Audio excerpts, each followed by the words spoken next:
No, y el nuevo general director de Carabineros hizo sus primeros cambios en el alto mando, asegurando que los generales van a tener como misión conducir a los uniformados en el proceso de reforma de la institución. Vamos a conversar de este y otros temas con el diputado independiente y miembro de la Comisión de Seguridad Ciudadana, Marcelo Díaz. Diputado, gracias por acompañarnos.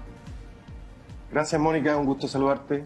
Ahora, usted está bien, está en la Comisión de Seguridad Ciudadana y por lo tanto es importante su opinión, pero además, revisando su biografía, diputado, usted fue embajador durante el gobierno de Michelle Bachelet en Argentina y resulta que estuvo en ese país, quien ahora es general director de Carabineros, Ricardo Yáñez, como, no sé cómo se llama técnicamente el cargo, no sé si agregado policial, porque además le han ido cambiando las denominaciones. Por lo tanto, raya para la suma, usted lo conoce desde antes de que asumiera el cargo de general director, ¿no? Entonces quisiera preguntarle, al darnos cuenta de esto, quisiera preguntarle cómo fue ese conocimiento, cuánto tiempo, cómo lo vio, cómo es Ricardo Yáñez. Bueno, efectivamente, cuando yo asumí como embajador, él no estaba como agregado de Carabineros, pero estaba terminándose el periodo del coronel que estaba a cargo de la agregaduría Carabineros en la Embajada de Buenos Aires. Él lo reemplazó, el general Yáñez, actual general director de Carabineros. Así que yo creo que compartimos misión diplomática unos 9 meses. Lo recuerdo como una persona bien cercana, muy profesional, muy institucional. Manteníamos un diálogo. Ahí en la Embajada Argentina está la representación de todas las Fuerzas Armadas de Orden y Seguridad, más la PDI, y hay un contingente significativo de efectivos militares y policiales destacados en Argentina en distintas reparticiones. Y por tanto hay mucho trabajo con las Fuerzas Armadas y de Orden desde la propia embajada. Lo recuerdo como alguien muy institucional, que tenía una relación muy cercana con el resto de su personal en la embajada y con la embajada. No recuerdo opiniones políticas de él, por el contrario, insisto, un trato muy profesional. Y me lo reencontré acá una vez que asumió como director de Orden y Seguridad, designado por el actual general Rosas. El ex general Rosa. Pero mi recuerdo de él era un profesional, un carabinero muy profesional, muy institucional, sin expresiones políticas, muy cordial en el trato y de una buena relación con el personal a su cargo que era bastante significativo. Sí, ahora, recibíamos una pregunta, permanentemente. ¿Usted está diciendo esto por las expresiones que se escucharon cuando que encendió un micrófono del diputado Macaya, que sostiene que era muy zurdo? Son las palabras de él, no mías, que había gente que lo conocía de la zona donde había vivido antes el general Yáñez y que era muy zurdo. ¿Usted lo está diciendo por eso, que no recuerda ninguna expresión política del ahora general director de Carabineros? Exactamente, no recuerdo de él expresiones políticas. Incluso nosotros jugábamos a la pelota cada cierto tiempo entre civil uniformado de la embajada. Aparte ¿Jugaba por la izquierda o por la derecha el general Yáñez? Jugaba por la izquierda. No, hablando en serio, no recuerdo. Pero usted lo está diciendo por eso. Usted lo está diciendo para despejar la duda que se instaló a raíz de lo que dijo el diputado Macaya. Exactamente. ¿No? Yo lo que sí recuerdo claramente es que su rol era eminentemente profesional, era muy institucional, pasaba la información a través de la embajada, que es muy importante, que es un tema muy relevante en la relación entre embajadas y agregadurías militares durante mucho tiempo. Y ese es el recuerdo que tengo yo de él, de la gestión que hizo en Buenos Aires. Dicho esto, quiero preguntarle si usted cree que el general Yáñez es la persona que requiere Carabineros para ser la cabeza de esta institución en medio de la reforma que por un lado se trata de impulsar desde bastante tiempo ya. Entonces hay cuestionamientos respecto de si realmente se está impulsando esta reforma y le quiero recordar, de hecho, no digo que la encabece él, porque el punto es que se supone que el Poder Civil es el que tiene que encabezar, me imagino, la reforma a Carabineros, ¿no? Entonces quiero ver cómo ve el rol que va a jugar el general Yáñez y cómo ve la figura del general Yáñez para ser parte de esta reforma. Es que yo creo que en tu pregunta está la respuesta, porque efectivamente aquí no se trata de la tarea de un general director. La reforma es tan profunda, nosotros hablamos de refundación de Carabineros, que no basta el alto mando ni siquiera por más trayectoria que pueda tener un general. No nos olvidemos que además cruzamos varias generaciones, o pasamos varias generaciones, desde el general Villalobos hasta llegar al general Ricardo Yáñez, entre otras cosas por la salida del general Villalobos y luego la salida del general Hermes Soto, el tercer director general de este gobierno. En consecuencia, Yo creo además que el general Yáñez, a pesar de que lo conozco, creo que ha emitido un par de declaraciones bastante desafortunadas, que requiere hoy día mucha más tino y más prudencia para poder ser parte de este proceso de refundación de Carabineros, que requiere su alto mando. Diputado, perdona, es que aclaremos un par de cosas. Primero, entonces usted dice que Carabineros no requiere ser ni modernizada ni reformulada, sino que requiere ser refundada. Refundada, exactamente. ¿Qué quiere decir refundada?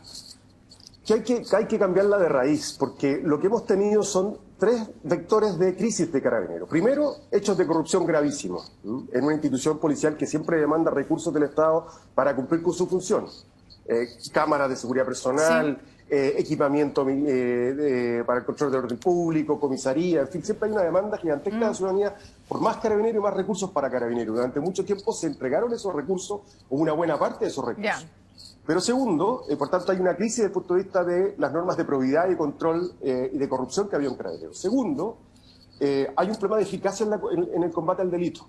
Nosotros tuvimos la semana pasada, antes pasada, una sesión secreta de la Cámara, de la Comisión de Seguridad Ciudadana, asistió el general Yáñez en su condición director de orden y seguridad para hablar del combate al narcotráfico. No puedo hablar y revelar lo que se conversó, pero que hay un juicio bastante extendido de que en la lucha contra el narcotráfico y la lucha contra la delincuencia, Carabineros tampoco ha logrado ser eficaz. Él comparte, el general Yáñez comparte este juicio que usted hace respecto a que Carabineros no ha sido eficaz en el narcotráfico y en la delincuencia, en el combate contra la delincuencia, ¿o él no comparte ese juicio? Yo no puedo revelar lo que él dijo en la Comisión de Seguridad Ciudadana. No lo específico, pero en lo genérico.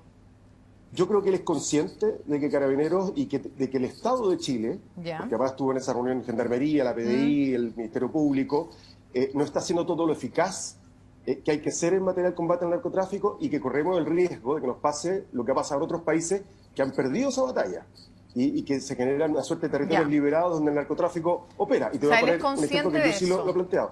Es consciente de eso. Y esto pasó el fin de semana en el Tao, la semana pasada en Cartagena, donde se está tratando. Y la tercera crisis, para que podamos ir avanzando. Y este es el punto más relevante, es toda sociedad democrática requiere fuerzas que garanticen orden público. Esto es propio de una democracia. Pero eso debe hacerse siempre de manera restricta, respetando los derechos humanos. Y en esta materia Carabineros no tiene ni cultura respecto a los derechos humanos, ni sabe cómo cumplir la tarea, entendiendo que ese es parte de su mandato. Y en tercer lugar, incurre en prácticas de encubrimiento sistemática que hacen que se genere una duda profunda respecto de la capacidad de Carabineros de cumplir su función en una sociedad democrática. Eso tiene que ver con los niveles de autonomía, entre otros con los que ha contado Carabineros estos 20 y tantos años. Ahora, ¿hará usted un mea culpa habiendo sido parte del gobierno de Michelle Bachelet y además parte también de la coalición gobernante durante buena parte del retorno a la democracia, en el sentido de que no hicieron las reformas que requería Carabineros? Y no solo eso, sino que después de los temas de corrupción, después de los temas de encubrimiento y de los temas también de montaje, la presidenta Michelle Bachelet le encarga a los propios Carabineros que hagan la reforma de la institución. ¿Fue esa una buena decisión? Porque pedirle que reforme a quien es parte del problema parece bastante, por decirlo menos, inoficioso. Entonces quiero preguntarle cuál es la autocrítica que hace también desde la concertación, desde la nueva mayoría, por lo que no hicieron con Carabineros. Mira, yo creo que sin duda tenemos que hacernos parte de esa autocrítica. Entre otras cosas, por ejemplo, de no haber dimensionado la profundidad de la crisis de Carabineros. Yo voy a recordarte un episodio cuando Carabineros, con un chorro lanzaagua, un carro lanzaagua, con un chorro de un carro lanzaagua, bota al joven Avilés en Valparaíso y lo deja inconsciente. La presidenta inmediatamente pidió investigar, no salió a respaldar a Carabineros. Y días después tuvimos la huelga o la marcha de los Carabineros por la Alameda y tuvimos una especie de huelga de celo de brazos caídos de Carabineros.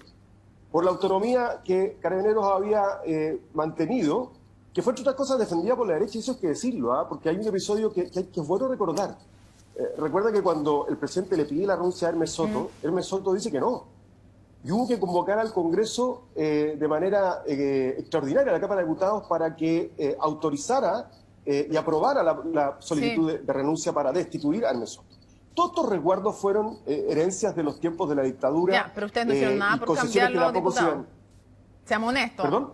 Seamos honestos, la concertación tampoco es que hizo mucho por cambiarlo, no solo aquí, sino que en general no le exigieron la responsabilidad de mando, la responsabilidad administrativa en esta y en otras ocasiones aquí en Carabineros, pero podríamos llevarlo también al caso del Ejército, de la FACH, de la Marina, el tema del terremoto, por ejemplo, cuando un comandante jefe de la Armada se va a dormir después de un terremoto de esta profundidad, o cuando no estaban los helicópteros necesarios, o en lo de Antuco anteriormente. Entonces, en verdad aquí parece que era verdad lo que decía José Miguel Insulza, que había una cultura de que Carabineros y las Fuerzas Armadas se mandaban solos. No había un tutelaje real del poder civil, ¿no? No, en lo absoluto. Y eso es parte del problema. No te olvides que la posibilidad de remover a los comandantes en jefe recién se resolvió el año 2005. Sí, pues lo usaron recién un poco ese año hubo posibilidad de hacer ese cambio. Exactamente. Entonces, y muchas de esas reformas fueron, por ejemplo, al director general se le sacó del capítulo de acusados constitucionalmente, al general director de Carabineros, pero se dejó esta norma. Ya. Diputado, se nos va a ir el para tiempo. Para removerlo requería el acuerdo de la Cámara. Entonces, hay una cierta cultura de protección que sería de la dictadura, y probablemente la falta de dimensionamiento de la profundidad de la crisis es parte de la responsabilidad que tenemos aquellos que hemos estado en cargos de responsabilidad pública. Sí. Pero hoy no podemos darnos el lujo de no hacer la refundación que Carabineros requiere. Sí, quiero llevarlo a otros temas rápidamente, pero cerrar esto. Me llamó la atención que dijo que el general Yáñez, el nuevo general director de Carabineros, había hecho algunas declaraciones desafortunadas. ¿Cuáles fueron? Antes de pasar a otros temas.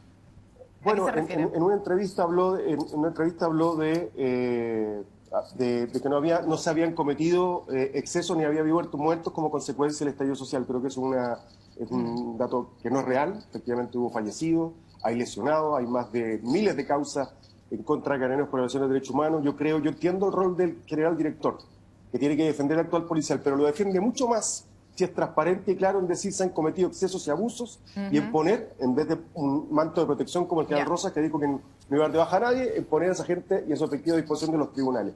Eso es lo que espera uno del general director de la policía. Por eso es que insisto que la refundación de Carabineros es mucho más profunda que dos o tres leyes de modernización como las que ha planteado el gobierno. ¿Y se puede hacer solamente con Carabineros o hay que poner de alguna manera un interventor civil o una autoridad civil en Carabineros? Porque podemos ir cuatro generales directores atrás a los que se les ha encargado como prioridad la reforma de Carabineros y no pasa nada. Entonces la pregunta es, ¿puede liderar esto un general director o tiene que, aparte de la reforma que se planee desde la sociedad civil en conjunto con Carabineros, tiene que haber de alguna manera un interventor civil en la institución? ¿Qué dice usted? Para pasar a otros temas. Yo estoy de acuerdo con la idea que tiene que haber una figura civil que encabece el proceso de modernización de Carabineros. No sé si llamarle interventor o no, eso se ha discutido, se ha planteado, pero claramente no es una reforma, no es una refundación que se pueda dejar en manos del propio mando Carabineros.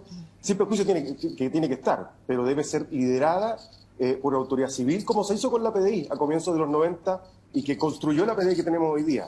Y lo hizo el mundo civil, no la hizo la propia oficialidad de la PDI. Perfecto. Vamos a otros temas. Que hay hartos temas con usted. Lo primero que quiero preguntarles por su candidatura dentro del Frente Amplio. Usted se muestra disponible a ser precandidato presidencial. Quiero saber por qué y quiénes lo respaldan. Bueno, nosotros tuvimos asamblea del movimiento al que pertenezco, el movimiento UNIR. Tuvimos dos asambleas este sábado y el sábado anterior, y evaluamos que era necesario contribuir a que el Frente Amplio recupere su vocación de liderar el próximo proceso político, el próximo ciclo político, que es un proceso y un ciclo político de transformaciones. Uno de los objetivos es, por cierto, dictar una nueva constitución y que esa nueva constitución se ponga en marcha, pero eso básicamente lo que hace es despejar las reglas de juego de un conjunto de trampas que están hoy día en la nueva constitución. Pero es el próximo gobierno el encargado de llevar a cabo un conjunto de transformaciones que hagan efectivas las aspiraciones de cambio que la sociedad plantea con tanta fuerza desde el 18 de octubre en adelante. Y tenemos la convicción de que el Frente Amplio tiene que aspirar a liderar ese ciclo político, y eso significa tener candidatura presidencial. Y lo hacemos desde UNIR, porque formamos parte de la coalición del Frente Amplio, con el propósito de instalar esta discusión en el Frente Amplio y que el Frente Amplio resuelva mediante primaria su propia candidatura presidencial. Para que una vez que tengamos una candidatura presidencial, y por cierto falta saber y conocer la decisión de Beatriz Sánchez, que es una lideresa tremendamente importante del Frente Amplio, porque a nosotros lo que nos preocupa y lo que nos importa es que seamos capaces de construir un proyecto y un programa que haga eco de esas transformaciones. Porque lo que no nos puede pasar es que la gente sienta que lo que viene después de la elección presidencial no cumpla con las expectativas Sí. de cambio profundo que Chile requiere. Quisiera saber qué piensa usted, pues nos va acabando el tiempo, qué piensa usted del liderazgo de Pamela Giles, que está tan bien posicionado en las encuestas, en las últimas que hemos conocido, que ha liderado también el tema del 10%. Entonces quiero saber honestamente qué le parece su liderazgo y además si usted votaría por ella como candidata a la presidencia en caso de que se allanara a participar en unas primarias del Frente Amplio y resultara vencedora. Bueno, ella no es parte del Frente Amplio. Yo lo sé, por eso hice la puntualización en caso de que se allanara a participar en unas primarias del Frente Amplio o bien, no sé, de toda la oposición, qué sé yo. Por eso lo que quiero saber es si usted votaría por ella si participara en unas primarias y qué piensa de su liderazgo, cuál es el juicio que tiene. Bien, mira, dos cosas. Primero, yo lo he dicho y lo repito. El orden lógico es programa y luego primaria. Ya, pero estoy preguntándole de ella como persona, como dirigente. Voy particular. Programa y primaria. Por tanto, debemos hacer primarias con aquellos con quienes compartamos un proyecto y un determinado programa. Y yo no conozco el proyecto ni el programa de Pamela Giles. Lo desconozco. Sé de su iniciativa legislativa, somos diputados y hablamos, pero no conozco su proyecto ni su programa. Me parece muy importante para hacer si uno está disponible a ser parte de una primaria con alguien, saber qué es lo que piensa. Y yo tengo una diferencia de estilo, si quieres llamarlo así, pero que a mí es bien de fondo. Y es que a mí no me parece que el camino de la descalificación, de la denostación, nos permita construir un mejor país. Nos permita sentar las bases de una mejor democracia. No creo que sea ese el reclamo, ni de la bronca ni de la rabia. No estoy dispuesto a jugar con los dolores de la gente para conquistar puntos en la encuesta. Y eso a mí me diferencia de Pamela, yo se lo he dicho.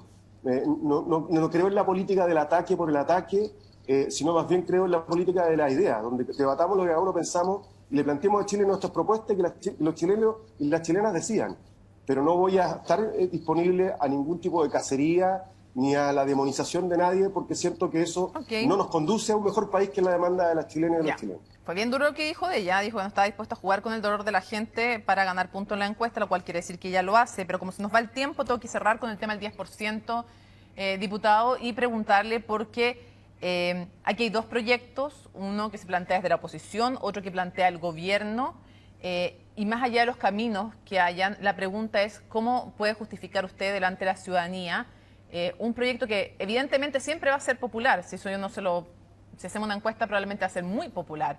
La pregunta es, desde la responsabilidad política, ¿cómo le explica a usted que ustedes aprueben un proyecto o que se apruebe un proyecto en que personas como usted o como yo, que somos privilegiadísimas respecto a nuestro salario en comparación con el 95% de los chilenos, pudiéramos retirar fondos previsionales sin pagar un peso de impuesto?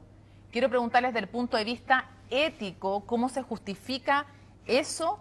Y bueno, y después está el tema más de fondo de cómo finalmente se termina ayudando a que no se lesionen las pensiones futuras, que si ya son malas, van a ser peor que malas. Sí, mira, en lo personal no he hecho el retiro el primer de... No, pero le estamos dando la posibilidad, le está dando el país la posibilidad a personas como usted o como yo tampoco he hecho el retiro, pero no se trata de usted o de mí, se trata de que personas como usted o personas como yo tengamos acceso a un beneficio que no nos merecemos. Mónica, ¿por qué llegamos a esto? Llegamos a esto porque el gobierno fue incapaz de comprender desde el primer momento que las medidas que estaba planteando eran tremendamente insuficientes y siguen siendo insuficientes. Y déjame mencionarte dos cosas del gobierno. Pero si eso lo sabemos, diputado, pero al día de hoy, esas personas que tienen el nivel de renta que usted tiene, que yo tengo, no necesitamos retirar el 10% y no necesitamos tampoco retirarlo, sobre todo, no en comparación con otras personas, no necesitamos que se nos dé un beneficio tributario, que cuando se nos da ese beneficio tributario es dinero que deja de ir en ayuda social para quienes sí lo necesitan. Entonces, sabemos cuál es el origen de todo esto. Yo quiero preguntarle, para que se nos acabó el tiempo, ¿cómo justifica que no se haga pagar impuestos a las altas rentas y además cómo se soluciona el tema de no seguir empeorando las pensiones? Para cerrar, porque se nos acabó el tiempo. Dos cosas, Mónica. Primero, no es la única diferencia entre el proyecto del gobierno y el proyecto que aprobamos 130 diputados. Exactamente. Segundo, ojo que además si es un autopréstamo, que pague impuestos sería porque es lo que el gobierno está planteando, un autopréstamo, que pague impuestos sería bien incomprensible porque después tienen que devolverlo. Yo creo que hay una razón que justifica. No, que porque sea el sin gobierno está impuestos, poniendo pago de impuestos, diputado, está poniendo un tope a partir del cual no se puede hacer el retiro. Entonces no confundamos, porque yo le estoy preguntando por qué en el, No, pero por qué en el pero proyecto de diciendo ustedes... que hay que devolverlo obligatoriamente. Sí, está bien, pero Bueno. que hay que devolverlo, pero no está poniendo Claro. pagar impuestos el proyecto del gobierno. Entonces no confundamos. Yo le pregunto por qué en el proyecto que ustedes aprobaron no ponen o un límite de rentas en el que ya no se pueda retirar, o bien que los que retiren a partir de ciertas rentas paguen impuestos, para que esos impuestos vayan a ayuda a los que tienen menos. Mira, porque yo creo, Mónica, que la crisis es tan profunda la crisis económica derivada de la pandemia es tan profunda y tan aguda que hoy día cada peso que se entrega a una familia, la verdad es que puede que haya un margen de personas que lo retiren. Tú no lo has hecho, yo no lo he hecho, no se trata a ti de mí, pero mucha otra gente más. De los 11 millones que voy a ir al retiro, 2 millones no lo hicieron. No lo hicieron. Entre ellos tú y yo. Sin embargo, probablemente algunos lo hicieron sin necesitarlo, pero hay otras personas que tienen ese nivel de ingreso, pero que han sido el sostén económico de su grupo familiar extendido. Esa realidad social no la conocemos, entre otras cosas, porque falta información y no hay datos suficientes, porque el gobierno ha fallado incluso en diagnosticar profundamente la crisis. Y sí, tú me preguntas si desde el punto de vista teórico, doctrinario, es una contradicción que desde la izquierda planteamos un retiro sin impuestos, sin pago de tributo, evidentemente. Pero vivimos una situación excepcional que requiere medidas excepcionales. Yo he estado con muchos pequeños empresarios de Valparaíso, de Viña del Mar, que nunca en la vida le habían pedido un solo peso al Estado y que hoy día han sido el sostén de su grupo familiar extendido, no solamente de su núcleo familiar, sino que de tíos, parientes, primos, para poder salir de la crisis. Y yo prefiero hoy día cometer el error de que una parte de esos recursos pueda llegar a gente que no lo necesita y que haga una suerte de pimponeo o de bicicleta con su propio recurso, que dejar a gente que efectivamente ha puesto de sus recursos ayuda para parte de su familia o pequeñas empresas. Y creo que hoy día ese costo es más asumible y abordable que la política de focalización y de filtro, que es lo que ha dejado a tanta gente fuera de las políticas de ayuda del gobierno que ha implementado, a mi juicio, ineficazmente durante la pandemia. Diputado Marcelo Díaz, muchísimas gracias por habernos acompañado en CNN Chile, que esté muy bien. Gracias a ti.